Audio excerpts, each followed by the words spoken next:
All right. Welcome back to Pioneers and Builders in Jacksonville, the PB and Jax podcast. I'm your host, Randall Thomas. As always, we're here to talk to builders, pioneers, anybody that's moving the city forward here in Jacksonville, Florida. To my left is Curtis Dvorak, who runs PR here at the zoo. You may know him as a couple of other things, and we'll get into that here in a second. But in the meantime, Curtis, welcome to PB and Jax. Hey, thanks for having me on, man. I appreciate the opportunity. Runs PR is a bit much. I do about 15 hours a week here at the zoo as the wildlife wanderer, which is a fancy name for spokesperson that I made up. Okay. Spokesperson to me is part of PR. You go out, I met you formally because you came out to speak about the zoo. Yeah. I said, you know what, we got to tell a story. Yeah, definitely. And that's why we're here. I appreciate it. Yeah. So where we're sitting is not going to look this calm. No. A week from today. Where are we? No, we are sitting right here at the exact space that you will check your tickets at the Jacksonville Zoo and Botanical Gardens a week from today. Well, actually, less than a week, yeah. So, well, shoot, by the time this airs, it's tomorrow. Yeah, it'll be tomorrow. Yeah, tomorrow. Yeah. So tomorrow, people will be coming right through this space. And this is the brand new entrance to the zoo. We got the Bi-Star Skyscape and the J. Wayne and Dolores Bar Weaver Manatee River. I've memorized that. Okay, you did great. Hey, listen, than me. They're big time donors, and so grateful to them. But you and I were talking before we started. This whole space, this entire $72 million project is everybody's. Yeah. I mean, this is everybody in Jacksonville, it's everybody on the First Coast, people even not in Duval County who participated and donated to this, made this possible, because we have, donations from $2 million down to $5, in all levels. And all of that made this possible. It did, and it's gorgeous, by the way. Yeah, it's pretty cool. So right behind us is where we're gonna have some manatees swimming. Yeah, right back there. We actually have a few manatees got moved into the pools, and it'll be obviously when the public gets here, they'll be in the front-facing pools. And yep. How many? We have 3 in there right now. Okay. We have 3. Wonderful. I figure in terms of our agenda today, what we can do is, obviously we're here at the zoo. The bulk of this interview will be about the zoo. Yeah. But you've been a Jacksonville staple for 30 years. So I want to talk about the beginning stages of how you got here, what you've done up to this point, and then what led you to the zoo. How's that sound? I love it. Yeah, 30 years here in town, and the original big cat, and now hanging with big cats. Yes, that's it. So the original Jaxson de Ville. The story of you becoming Jacksonville is actually quite funny. So yeah. When did you move to Jacksonville? So I got here in July 1 of 1996, but I had been here a month before to try out. Okay, so you were coming here for that? Yes, yeah, I came here, so 1996, I graduated in May. I got a call a week later from Roddy White here at the Jacksonville Jaguars, and he said, hey, do you want to come try out for the Jaguars mascot position? And I was like, how'd you get my number? Because I had no clue, back in 1996, how somebody, was able to get a hold of me in Blacksburg, Virginia, that I had never sent a resume to. How did they get your number? He said he got my information from a woman named Lisa Chico, who was with the Charlotte Knights, who I had tried out for 3 months earlier, a minor league baseball gig I had tried out. And it was February of 96, and they said, hey, we need you to start right away. And I said, well, I got to graduate college in May, and my folks, I already had a slightly long conversation on the phone when I told them, a few months earlier that, hey, I know I've been in college for 3.5 years, but get this, I'm going to be a professional mascot. Yeah.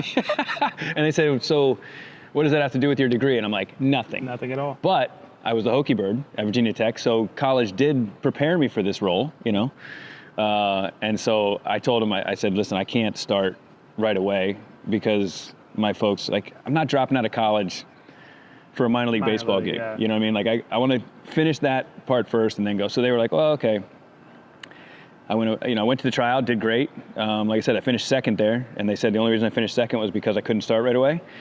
And so I just went about my business the next 3 months thinking, okay, it was a cool experience. Yeah. Cool experience. And then I get that call from Roddy, and he says that he got my information from them.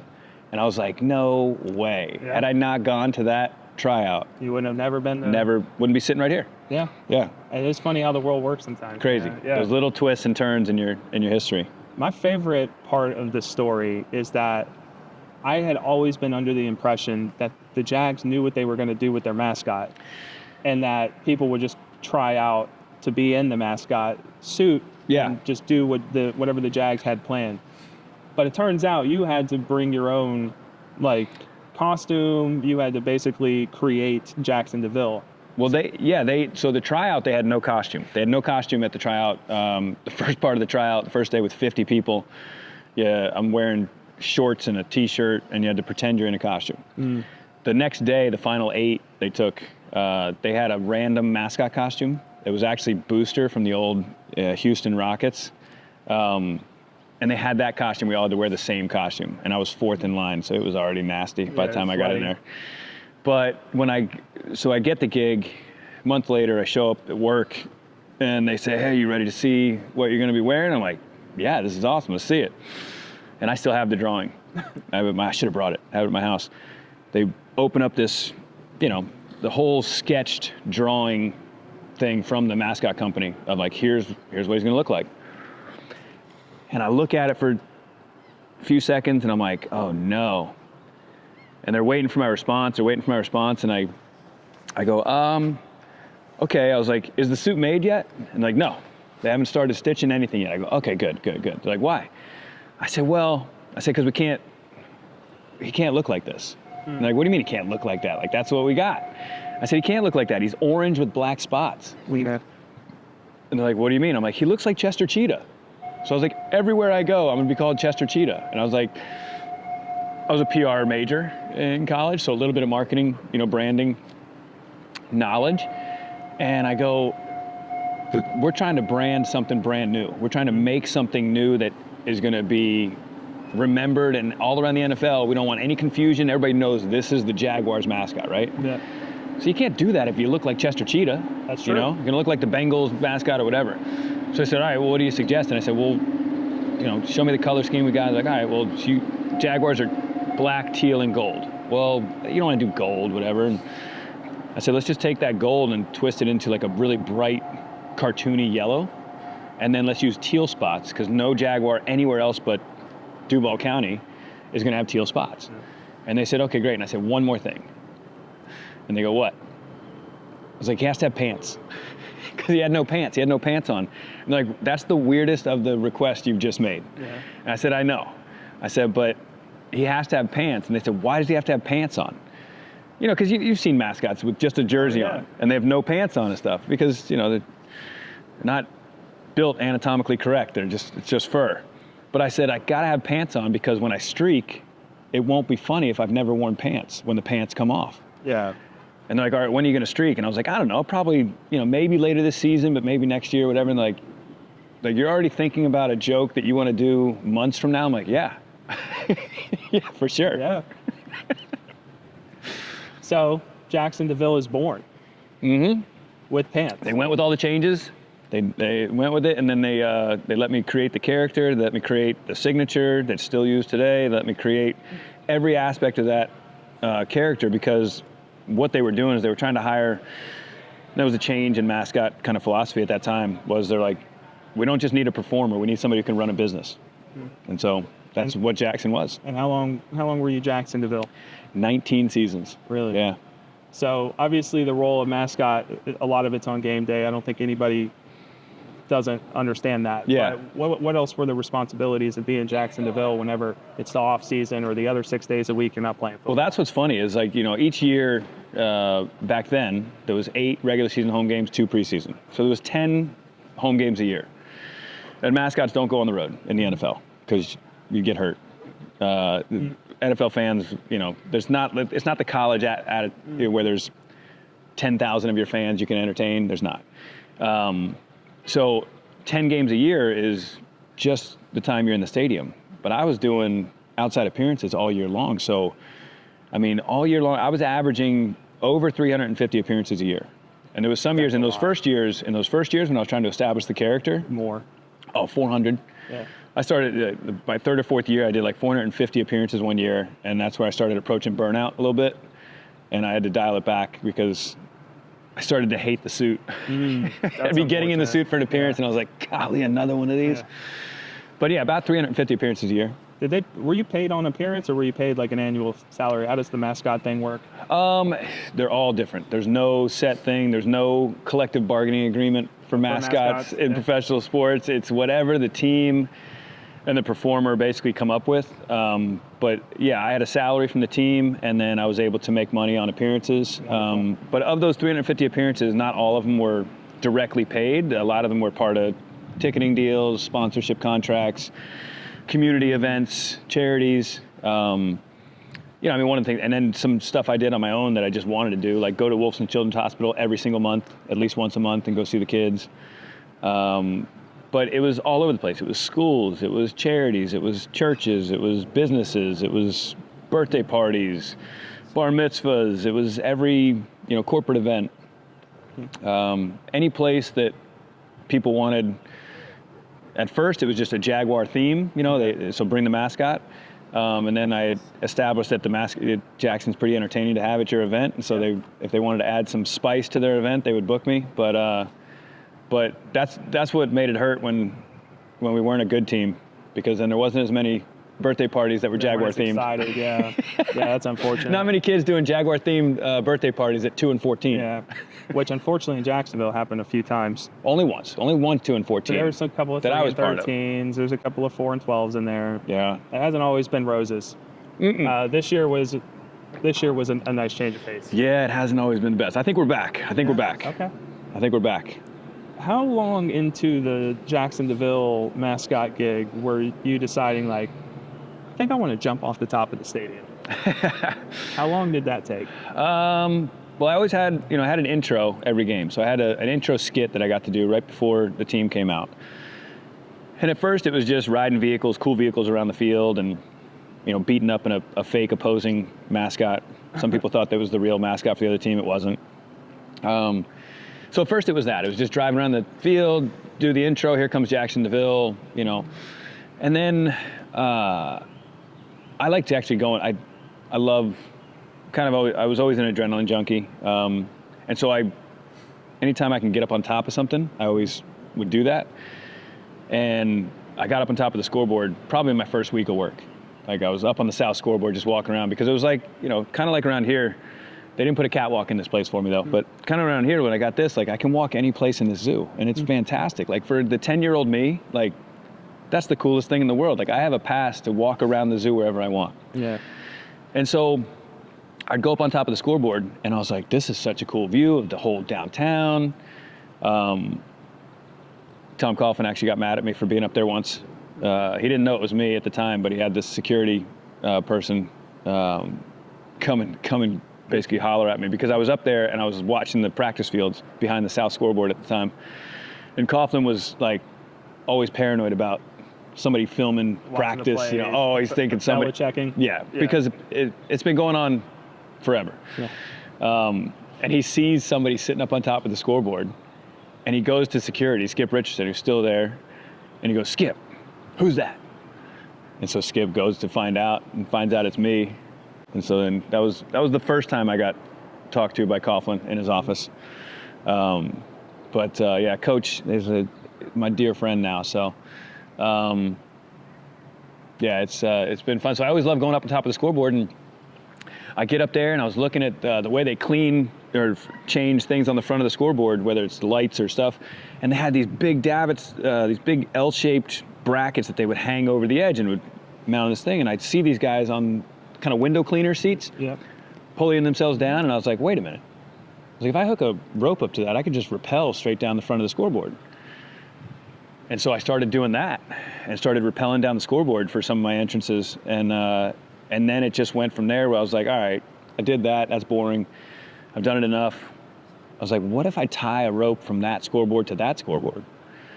And I started talking to a buddy of mine who was in rigging and had been a mascot in the past, and he was starting a company to do that. And he said, yeah, he's like, let's give it a try. And so Wayne basically said, show me an insurance certificate and knock yourself out. Yes, you did tell a little bit more of it at the Arlington Council meeting. Yeah, a little bit. There was a little bit of that. Because there was a lot of times when I went to Wayne with an idea, he was like, he got used to it over the years of just like, okay. When I was coming into his office, he was like, okay, I'm ready. What do you got? Like, what is it this time? But the first few years, you know, he was like, what? You know, so this was, oh God, it had to be around 2000, something like that. And I went in and I said, hey, I want to do this. I want to tie a rope from one scoreboard to the other. And he's like, well, you got to go talk to Bill Prescott, who's the CFO at the time, but also in charge of facilities. And and I go into Bill and I said, hey, Bill, this is what Wayne told me to come talk to you. I want to do this. He goes, well, you can't do that. And I was like, why not? He's like, because you could possibly pull the scoreboards over. And I was like, pull the scoreboards over? What are you talking about? How am I going to pull a rope from one to the other? He's like, yeah, but then you put weight on the middle. I said, well, listen. I was like, I went to an engineering school, but I got a communications degree. But I know a little bit about physics and the force loads of what those scoreboards are built for. I said, they're built for hurricanes, right? He said, yeah, Category 5. They can withstand a Category 5 hurricane. That's hundreds of plus mile-an-hour winds. I said, the force loads of that versus the force loads of a $160 hanging off a rope in between them, I think we're good. And he said, yeah, well, with all due respect, Curtis, you're a mascot, so I'm going to need you to call Haskell. So I had to call the Haskell head engineer and have him approve it. And it got approved. It got approved. It's still happening to this day, jumping off the scoreboard, man. I know. And wouldn't it be great if there was a way to trademark that and get paid every time somebody jumps off of something now? I watched this clip the other day where before he got in trouble, the Diddy, he pays Sting $2,000 a day for using. Yes, for using the opening because he used it wrong. Yeah. Yeah. And so you could have, if they jumped every wrong, mascot, the Falcon, my buddy at the Falcons does it. Houston does it. Jags, obviously, they're still doing it. Seahawks have done it. Like every mascot now, Kansas City did it. Like all the mascots are doing it now. And I'm like, I should got paid for that. I should get a check. I should get a check every time one of them jumps off a light tower or a scoreboard. I agree. I should get something. Bring that money and funnel that money straight to the zoo. I got 3 kids, 1 on the way. I need it. You have 1 on the way? Congratulations. Yeah. Dude. Thank you. Wow, that's awesome. Yeah, 3, 7, 5, and 2 years old, and 1 arriving this summer. Dude, wonderful. I didn't know that. That's news to me. Congratulations. Yeah, man. Yeah. I'm not going to harp on the mascot thing too much longer, but I do want to know, once you hung it up after 19 years, what's the thing you miss the most about it? You got to miss it a little bit. No, I got asked that from day one. Like when I retired in 2015, I got asked right away, like, hey, do you miss it? And I said, no. And that's just for me, it's just a philosophical thing. I never miss what I did yesterday. Okay. I never wish I was in yesterday. I never wish I was in tomorrow. I try to stay present every day. Like, my watch says now, and it's right in every time zone in the world. I never have to turn it back for daylight savings. I never have to change it for when I travel. But it's just a philosophy thing. It's a mindset that once I finish what I've done, like I don't look back at it. I don't look back and go, man, I wish I was still doing that. But to answer the question and not just be like, well, there's not, like, I don't miss being the mascot because I did it. I did it for 19 years. I did 2.5 years in college. Yeah. Everything I ever wanted to do in a mascot costume, I've done. I got to do some really cool stuff.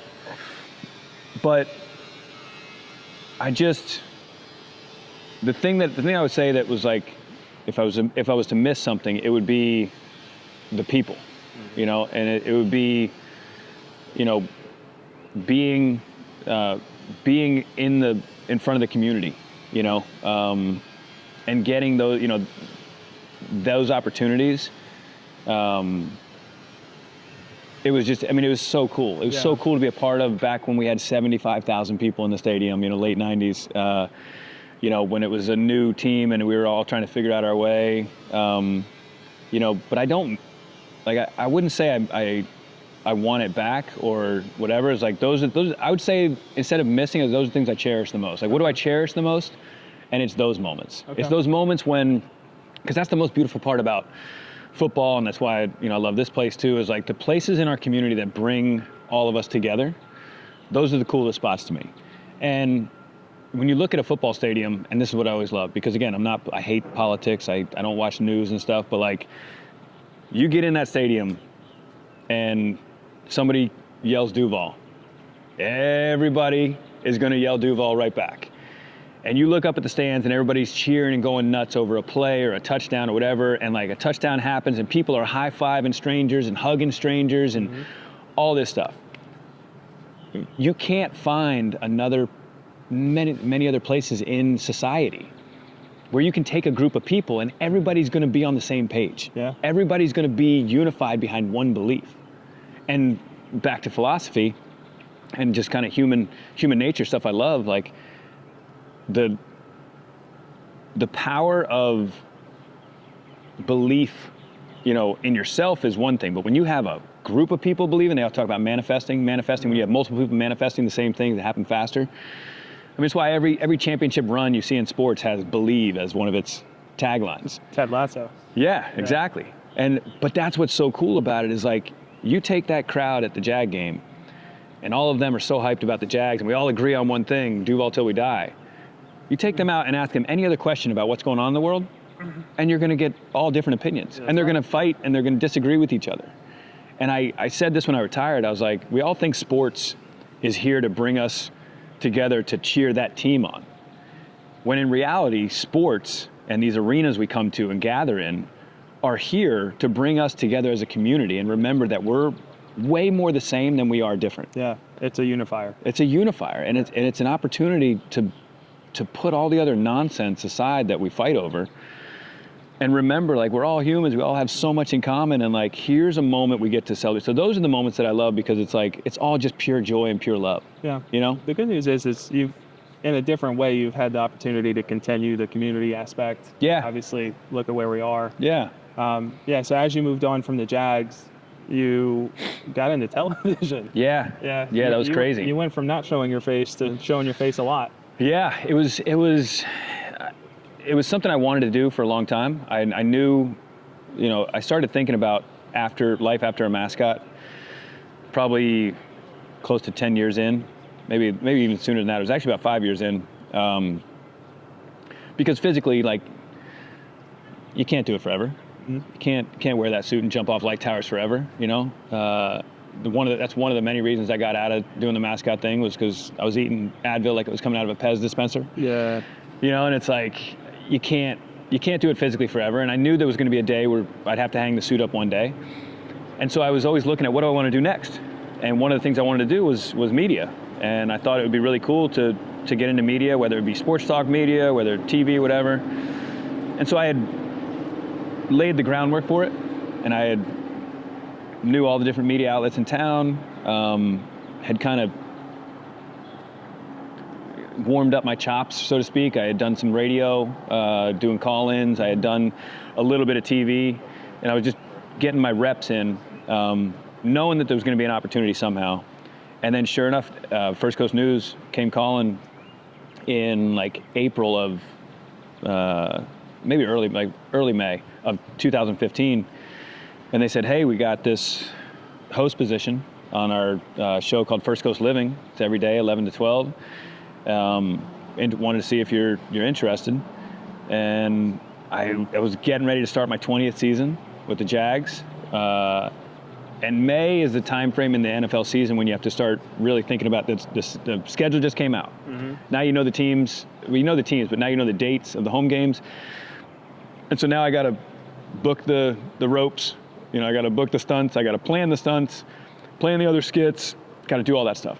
And so it was right at that time, and then this happens. They call and they go, hey, what do you think of this?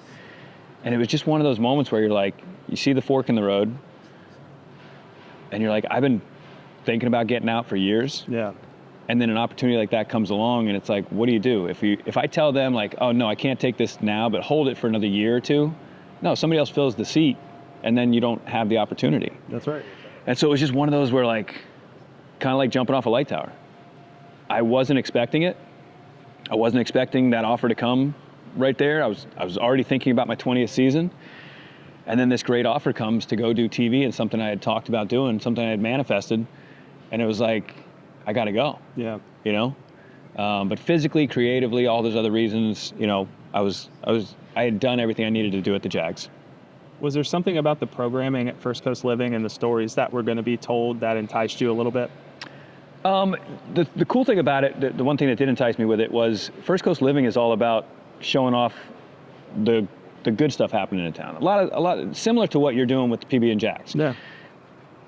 First Coast Living shows off the businesses in town, shows off the charities in town, shows off the events in town. It doesn't talk about the news. The news does the news, but First Coast Living is all about talking about lifestyle. They call it a magazine style show. And that was what was appealing, because had they come to me and said, hey, we want you to be on the news only, like, yeah, there's no way I would have done that, because they said, we want you to do news as well. And I told them like right away, I said, listen, I'm a comedian. I'm, like, I don't take things seriously. Like, you can't put me in front of yellow tape, flashing lights, any of that normal news stuff. I'm not standing outside the courtroom, your courthouse. I mean, like, they said, oh, no, we're not going to do that. That'd be silly. I said, yeah, because I'm not going to represent it the way you want to represent it. And so they said, no, we want you to be you on Good Morning Jacksonville and show off the fun stuff around town. Because as Jackson for 19 years, I did 7,000 plus appearances in this city. And tying it back to this place, that's how I got introduced to the zoo. I got booked out here to do an appearance. And then obviously, Wayne and Dolores were donating still back then, and they created Range of the Jaguars. And I'm at the ribbon cutting for Range of the Jaguars, looking at this going, this is really cool. It's pretty cool. And so I got introduced to the zoo very early in my 30 years here, and I've watched it evolve and change over the years. And so that's kind of those type of opportunities, they were like, that's what we want you to cover. And so I got to cover for the news. I got to cover the zoo. I got to cover, Beaches Oktoberfest. I got to cover, the festivals and all the fun stuff that happens in town and all the great things. And I got to cover the businesses that would come on our show to promote their brand. Yep. And so to me, it's like being somebody who moved to Jacksonville thinking I would just be here for a little bit and move on to some NBA team, and then falling in love with this place for all the reasons a lot of people do. And this became home. For me, that chance to show off what makes Jacksonville, why I love this place and what makes Jacksonville so great, was such a cool opportunity to go do with First Coast News. Yeah. You know what I mean? Like, to get to show off the good stuff in town. Yeah. And why I love this place, and that Duval till we die mentality, same type thing. That's why it was just so easy to make that jump. Well, you and I are completely aligned on sharing the good stuff. Yeah. There's just too much good stuff happening. Yeah. I got to know, as somebody who came down from Virginia, and you've been here 30 years. 30 years. What do you love about Jacksonville? Golf.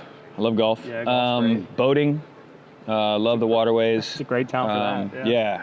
Boating, beaches.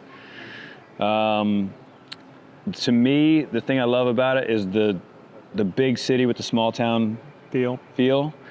Where I live right now, I'm so close to nature and so close to untouched nature, and that part of Florida that I think, like, we're not completely a concrete jungle yet. Yeah.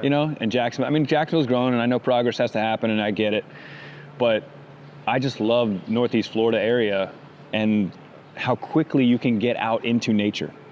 Like, there's not a lot of cities where you can quickly, like within 5-10 minutes, can be in a place you're looking out on that's never been touched by humans for thousands of years. That's very true. What about as somebody who's raising a family? Yeah, I started late. I'm 51, and I got a 7, 5, and 2-year-old and one on the way. So, by the way, you being 51 is nuts.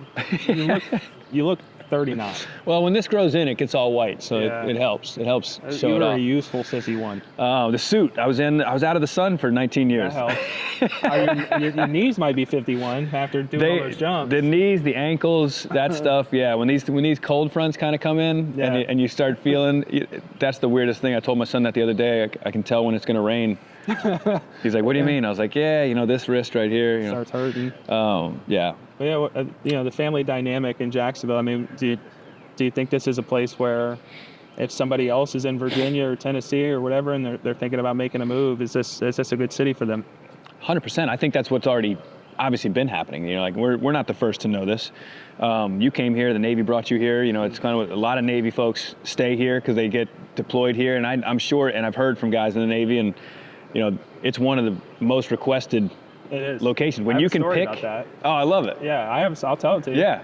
So when I joined the Navy, I'm from Austin, Texas, and so all I know is tax-free state and southern heat. Those are the two things I know. Right. It's like, I keep me away from winter. Yeah. And don't tax me. And sometimes it's interesting because that's all you know. And then you join something like the Navy, and you meet people that are from every walk of life. Yeah. Wow, that's actually very interesting. But I got through boot camp, which was in Chicago, and they sent me to Pensacola for training. And the way it works is if there's 35 people in the class, which there was, they'll put 35 sets of orders on the table. And they'll be everywhere. It's whatever billets are open. So it could be in Bremerton, Washington. It could be in Norfolk, Virginia. It could be in San Diego. It could be in Jacksonville, Florida. It could be anywhere. And when I went into the class, I said, I'm going to end up in a tax-free state in the South. I won't there's no way I don't, like, even if San Diego was open, everybody says, like, San Diego is beautiful. I'm thinking California tax, right? Yeah. That's the first thing that comes to mind.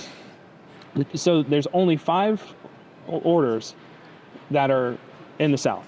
There's one in Corpus Christi, Texas. Oh, man. There were 3 in Jacksonville, and then there was one in San Diego. And I said, okay, I need to be in the top 5. Truly, I need to be in the top 4, because if somebody doesn't take San Diego, I'm going to be stuck going to California. Right. I was 19. Most of the people in the class were 21, 22, and they were tasting their first little bit of freedom after boot camp. Yeah. So I was like, I'm going to let these guys go drink. I'm going to study my face off, and I'm going to finish top 5 in this class, because I'm going to Jacksonville, Florida. That's wild. And I finished 3rd, and I was like, y'all don't even, once it gets to me, just Jacksonville. I don't have to mull it over. I don't have to think about it. Because that was the other thing. Like, when you pick, you're like, I don't know where to go. That's a big thing at 19, 20 years old to decide what part of the country you're going to go live. Yeah. I will tell you that the minute they laid the orders on the table, I knew where I was going. Yeah. And you were talking about manifesting earlier. There was no second option. Yeah. So I was like, there's no plan B. I will do whatever it takes. So for 7 months, we were in school, and they rank you based on how you finish. So if you were 100, got 100 on every test, you're first, right? That's why I didn't go in the military. I wouldn't have done well with that. Yeah. I don't know what 18th place got. Probably some Virginia, probably something in the Newport News or something. Yeah. But like, I knew I was going to Jacksonville, and that's how I ended up here. So, and I got here February of 2007. So I've been here now 19 years as of this month. I've been here a while. Yeah. So this is home to me. I got here when I was 19. So my whole adult life is Jacksonville. I built my life around Jacksonville. Yeah. So I think we're just 2 dudes who are from here but fell in love with it. And it's the same thing. It happened. Former military, former Navy, former players, former coaches. Yeah. They retire here. Oh yeah. There's so many. People don't realize how many former NFL guys. Some guys who played with Jags for like a cup of coffee, like weren't here for much at all, and this is where they stay. Paul Puslesky's still here. Yeah. Reggie Hayward's still here. These guys got out, and Paul spent the majority of his career in Buffalo. Right. He could have went back to Buffalo. He could have went back to Penn State, Pennsylvania, where he went to college. I think of a guy like Coach Campo. Yeah. Coach Campo, I mean, he coached in Dallas. He coached in Miami. He's been everywhere. Yeah. By the way, I'm a true-blooded, diehard Dallas Cowboys fan. Oh, okay. So I'm from Texas. So you know Campo, yeah. I know Campo very well. Yeah. So when people say DCC today because of Netflix, they think Dallas Cowboys cheerleaders. I understand. I get it. But I call them the Dave Campo Cowboys. That's the DCC. Dave Campo Cowboys. I love that. So he was the head coach. He was a special teams coach that became a head coach. And I understand that Dallas didn't perform very well, but he came right over here to Jacksonville afterwards and was the special teams coach and did well. And you're right. He stayed here. He stayed here. Yeah, no, but that back to your point about raising family, like, it's, as they say, the house I'm in right now, I'm hoping to have it forever. I'm hoping to hold on to it forever. I love this area, and as far as kids and stuff and the environment to raise them in, that's that big city with the small town kind of mentality that, still has a really good feel. It's why St. Johns County, it's why the whole area, why we constantly are having influx of people, why more and more people are moving here. South Florida's getting crowded and, messy and stuff. And again, I go back to it'd be nice. I know some people want to keep this as a sleepy old town, but I want progress and it's nice. And there's things we have to deal with, with that. But I enjoy when people find out about this gem that we love. The only downturn about the progress we've made, because I'm a progress guy too. Yeah. I'm from Austin. I've lived on a dirt road, and that road is now a toll road. I've seen the whole thing. Austin's gone crazy. The only thing I'll say is, and when people were like, "Oh, you live in Jacksonville. Like, what do you like about Jacksonville?" There was always a little demeaning, in a way. But I would always tell them, my rebuttal was, I have never sat in traffic a day in my life. Yeah, true. And I can't say that anymore. I sit in a lot of traffic. There's a ton of it, but that is part of progress. You were talking about being close to nature. I'm curious. You don't have to give a neighborhood away, but are you on the north, south, east, or west side? North side. I'm out on the Heckscher Islands. That is a beautiful place to be, man. I've been wanting to get out there. That north side? I guess it's north of the river. You know, it's north of the Dames Point Bridge. But Heckscher's gorgeous. It is literally, since I moved, like I got here, again, July of 96. I get here and, you know, I start doing appearances, and back then we didn't have a, GPS. Yeah. So I had a paper map. Like literally for the first year or two, I had a paper map when I'm driving around this city. And I get this appearance request up in Fernandina Beach, right? And so I pull out the map and I'm like, I had a map on the wall in my office, and that's how I was like, I was pinning where I'd been in town because I wanted to see how many pins I could put in the first year. And I look at this thing and I see Fernandina Beach up here, and I'm like, all right, I'm right here. And I was like, okay, you can go 95 to 200, to 200 and go out there. And I was like, what's this this looks like a straight shot. It's kind of a little windy road here hopping through. And I was like, little islands it looks like. I'm like, it's blue on both sides. Yeah, I was like, it looks quicker. It's not quicker if you get behind somebody slow. If somebody's going 30, you're going 30. And now that I live up there, go 30. We don't need to speed up there. But I get out on that road, and you get out past, Blunt Island, and all of a sudden you start going over little bridges, and you're on this little island and this little island, and then you get out there to Huguenot, and you make that turn to head north to Talbot and everything, and you see the ocean, and it's like the Atlantic Coast Highway. Like I saw that in my first 2 months, and I was like, I want to live out here. Yeah. And now, 30 years later, I finally get to do it. That's awesome, man. Yeah, it's blue on both. It's a different shade of blue. It's gorgeous. There's sand. There's marsh. But I'm off Heckscher because living on Heckscher with kids would be terrifying for me. But we're off in a little neighborhood. It's a sleepy little neighborhood up there. What I love, as I tell people, it's the North Florida Keys, and they're like, "Oh, that's clever." And I'm like, I didn't make it up. You can literally see that sign when you drive out there. Nobody knows. Nobody. I mean, some people do. When you get off 295 onto Heckscher and you head east, you pass that gate gas station and you're about to, you go through the light. There's 3 wooden dock pillars right there with a sign on it that says, "Welcome to the Heckscher Islands, our North Florida Keys." And it has I've lived in every part of this city. I've lived all over the place. And one of the coolest things I can say when you drive home, we talk about traffic. Yeah.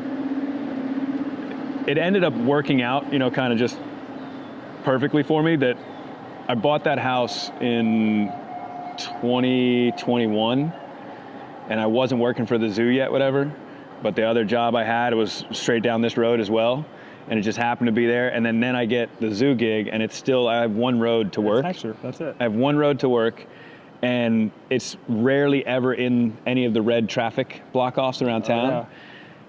And I tell people, I said, I've lived all over the place. I've lived in Springfield. I had a house in there for 3.5 years. I loved living downtown. It was so fun when I was working in the news. I lived on the beach.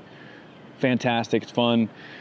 Lived all over. But driving to and from home, when you get out onto the Heckscher Islands, it has a Florida Keys feel. Does. Yeah. Like you just relaxing. Feel, you get past versus other areas you're driving to your house and you're white knuckles. Oh my gosh, you're pissed off at everybody by the time you get home and stuff. No, I love it. That's why I said I don't ever plan to sell this house. And the coolest part about it is you talk about progress. I want tons of progress.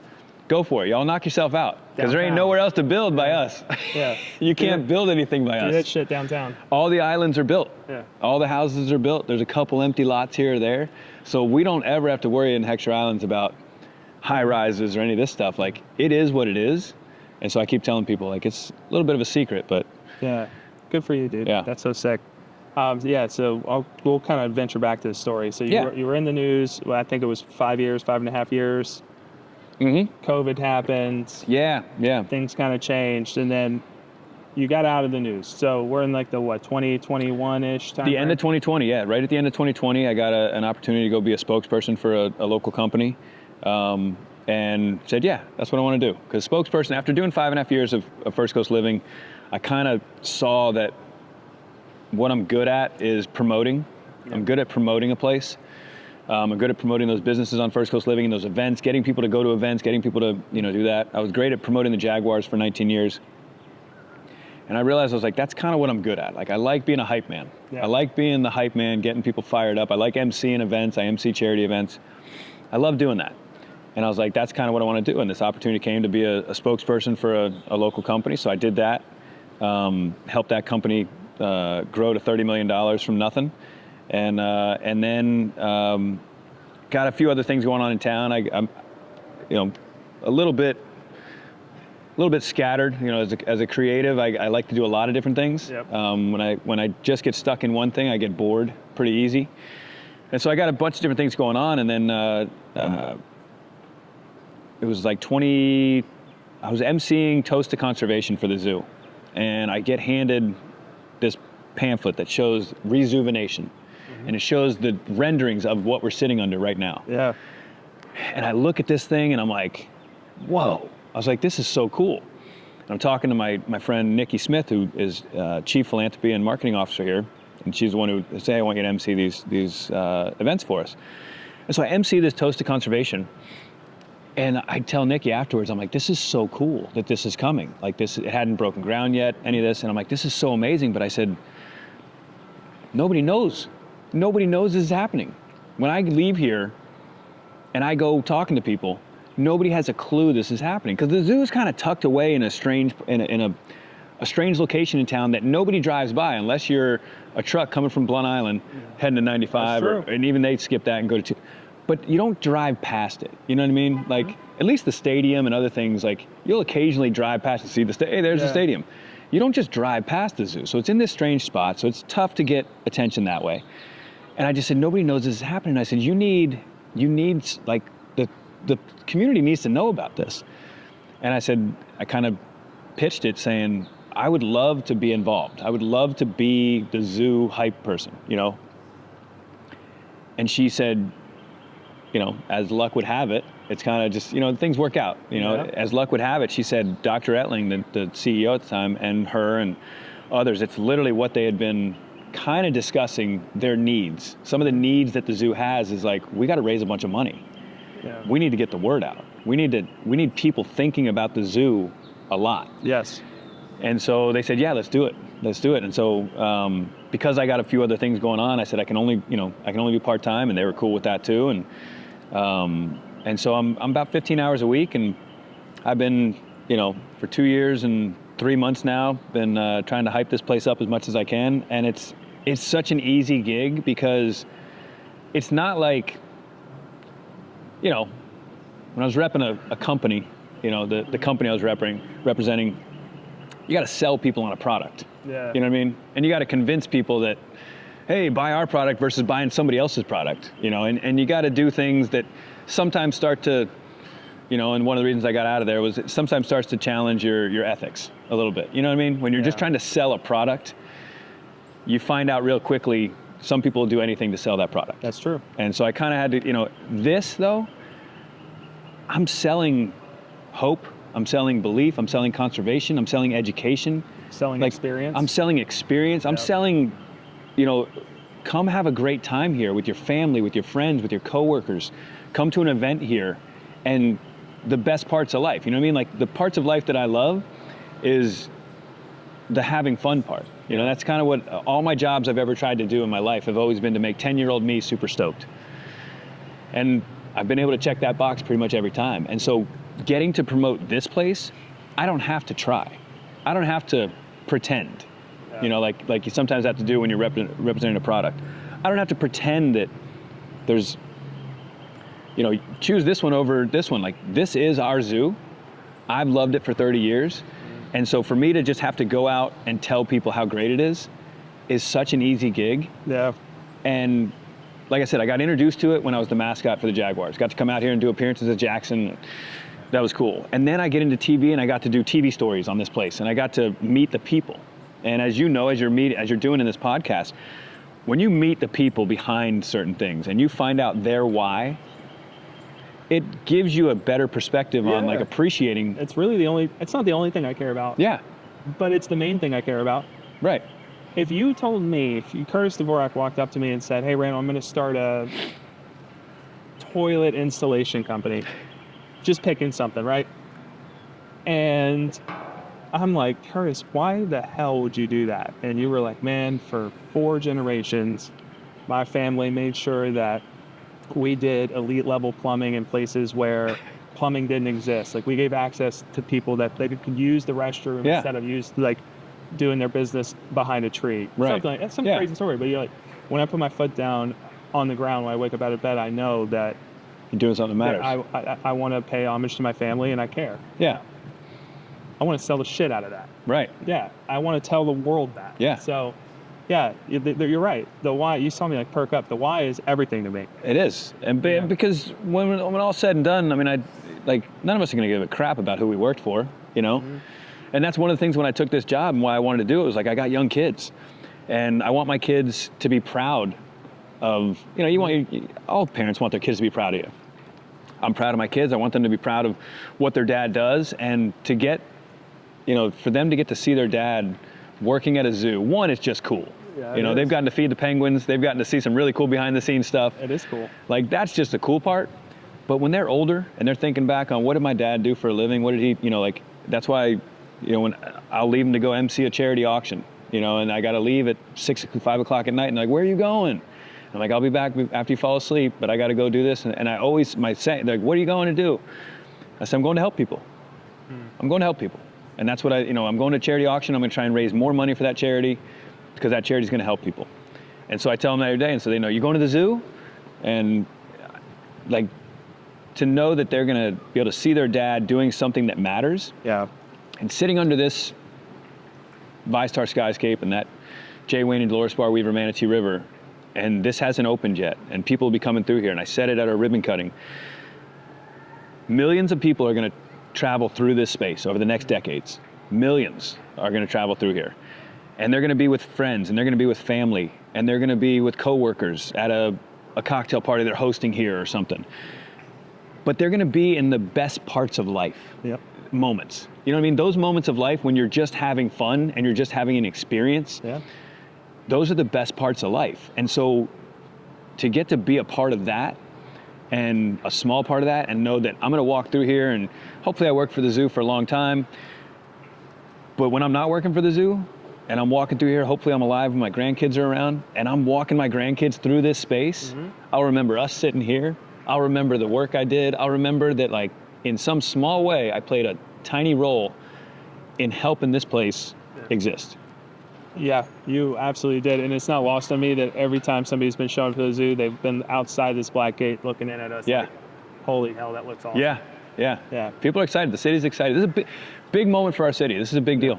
Let us leave on 2 things. Number one, for context, I've been here 19 years. I didn't come to the zoo for the first time until 2025. Okay. I've been here 4 times now.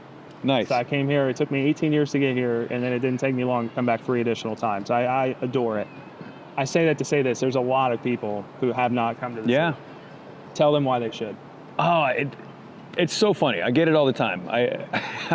When I go out and speak in public, like, I haven't been to the zoo in 10 years. I haven't been to the zoo in 15 years. It's changed a ton. There are some people out there, obviously, that haven't been here in 20, 30 years. There's people that have objections to zoos in general. And, to folks here in Jacksonville, I'll just say, it's our zoo. It's your zoo. Yeah. And I say this when I go out and speak. I say, I'm the wildlife wanderer at your Jacksonville Zoo and Botanical Gardens. So this is ours. You know what I mean? This is if you take pride in living here on the First Coast, you should come here and support this because, like I said, whether you buy a coffee in that coffee window shop right there, whether you buy a stuffy manatee over there in the merchandise shop, whether you host an event like you're gonna do, whether you host an event under this beautiful skyscape, or you just buy a ticket to come in here and come see the animals, you're helping us in conservation. You're helping conservation and education here and protect wildlife and wild places around the world because $1 from every single ticket sold and $4 from every membership sold goes straight to conservation efforts every single year. And we support, you can go to our website, jacksonvillezoo.org, and you can see all the different conservation things we support around the globe. And so just by coming here and having a good time, you're helping save animals around the world. And that to me is, no matter where, what you think, these are animals that, like the manatees, why should we save the manatees? Well, they can't help themselves. Yeah. And the biggest threats they face are largely our fault. So it's like boats and fishing line and stuff like that. And so, and people living on the river, doing too much fertilizer, killing the seagrass, polluting the river. So it's like, why we should all do that is because it's our fault. It's our fault that they're endangered. So if we can do something, and we can, why not? Yeah. And so if you haven't been here in a while, I'll tell you, the zoo has changed dramatically, as you've seen it over, just in the last year. Yeah. I've seen it in 30 years. And listen, the point of this place is conservation, education, protecting wildlife and wild places.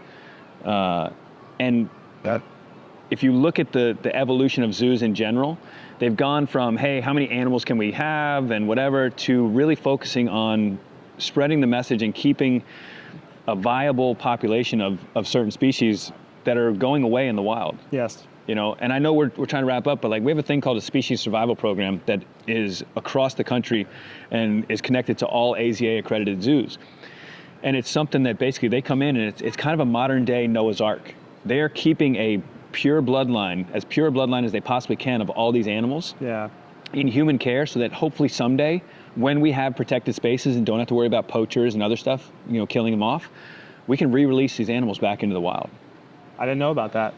You just taught That's me pretty something, cool, man. That's really cool. It's also important to note, this is a 501c3. We're not a for-profit entity here. Right. This is not an amusement park. No. So when you come in, like, the money's actually going towards the conservation education efforts and things like that. Yeah, absolutely. Okay. Last thing before I go to the gratitude moment, I will say you're doing a hell of a job selling the emotional part of the experience. Like, when you're saying like all the right things about why you should come here, like, I can feel it. I can feel why it's important for me to be here. You're doing a hell of a job. It's easy. It's easy. You know what I mean? Like, because and some of it is, like I said, I've loved it for 30 years, even before I had kids. But now with kids, you walk through this place with young kids, and I say that to the staff sometimes, because again, I'm part-time, so 15 hours a week. It's easy for me to come in and be positive all the time, right? Yeah. Like any other job, we got 400-person staff here, employees, that, man, the daily grind can get to them sometimes. Of course. You know what I mean? Like any place. And I tell them all the time, when I see somebody that's down or, kind of just having a bad day, I tell them, I'm like, go walk in the park. Go out there and walk in the park and just walk past some kids. Walk past some kids who are looking at something. Yeah. See them smiling, see them doing something, and you will remember why we're here. Look at the lions. Yeah. Look, Mom, look at the lions. It's just so cool. Look at the giraffes. I'm gonna feed the giraffe. Yeah, right? It's pure. So I was like, joy. Go out and do that, and it'll change your day. It'll change your day and go, okay. Yeah.